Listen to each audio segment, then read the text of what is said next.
एक matrix A जिसका size 10 by 10 है, ये सेटिस्फाई कर रहा है ए क्यूब इक्वल्स टू -8i। इस इक्वेशन को मैट्रिक्स ए सेटिस्फाई कर रहा है, यानी कि जो इक्वेशन है वो क्या है, एक्स क्यूब इक्वल्स टू -8, या आप इसको कह सकते हैं x cube plus 8 equals to 0। Which of the following is false. हमें यहाँ पर फॉल्स स्टेटमेंट को फाइंड आउट करना है। चार ऑप्शंस हमारे पास हैं, diagonalizable, diagonalizable, over C over R, और ऑप्शन सी में कहा गया है all eigenvalues of A are non real, there exist a real eigen value of A. Option D में कहा गया है।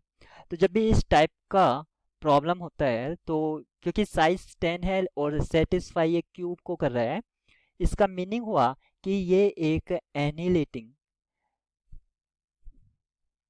एनिलेटिंग पॉलिनोमियल है। और हम जानते हैं कि जो minimal polynomial of matrix A होता है वो एनिलेटिंग पॉलिनोमियल, इसको कॉल कर देते हैं हम px। px को डिवाइड करेगा किसी भी एनिलेटिंग पॉलिनोमियल को, चाहे वो कैरेक्टरिस्टिक इक्वेशन ही क्यों ना हो, क्योंकि जो कैरेक्टरिस्टिक इक्वेशन होती है बाय कैले-हैमिल्टन थ्योरम से मैट्रिक्स उसको सेटिस्फाई करता है। तो मिनिमल पॉलिनोमियल कैरेक्टरिस्टिक इक्वेशन या किसी भी एनिलेटिंग पॉलिनोमियल को डिवाइड करता है।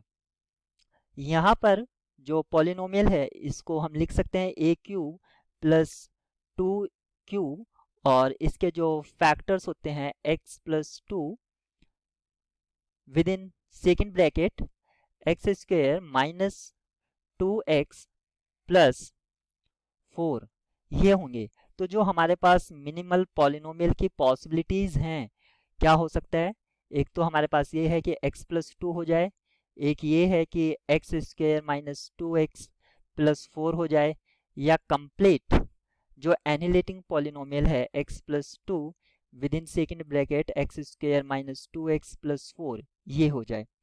इस केस में मिनिमल पॉलिनोमियल अगर ये है तो -2 आपको एक रियल आइगन वैल्यू मिल रही है।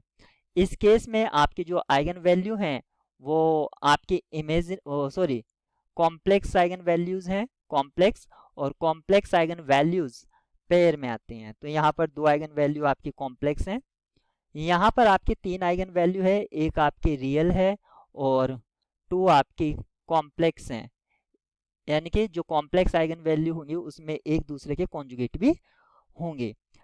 इस केस की बात करते हैं, अगर ये मिनिमल पॉलिनोमियल होता है तो इसमें तीनों आइगन वैल्यू डिस्टिंक्ट हो जाएगी, तो ये डायगोनलाइजेबल होगा ओवर सी, ठीक है, अगर ये होता है तो।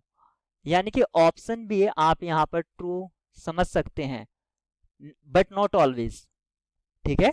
यहाँ पॉसिबिलिटी है इसके ट्रू होने की, अगर ये मिनिमल पॉलिनोमियल बनता है तो। अदर केस में इसके डायगोनलाइजेबल ओवर सी इस केस में भी हो जाएगा और इस केस में भी हो जाएगा। तो ऑप्शन बी तो हमें ट्रू सीम हो रहा है। ऑप्शन ए की बात करते हैं, डायगोनलाइजेबल ओवर आर। तो अगर ये वाला हमारे पास x प्लस 2 मिनिमल पॉलिनोमियल बनता है, सॉरी ये नहीं, अगर ये हमारे पास होता है तो ये डायगोनलाइजेबल ओवर आर नहीं होगा, ये हमारा फॉल्स स्टेटमेंट है। यहाँ पर ऑप्शन सी में कहा all eigenvalues of A are non real.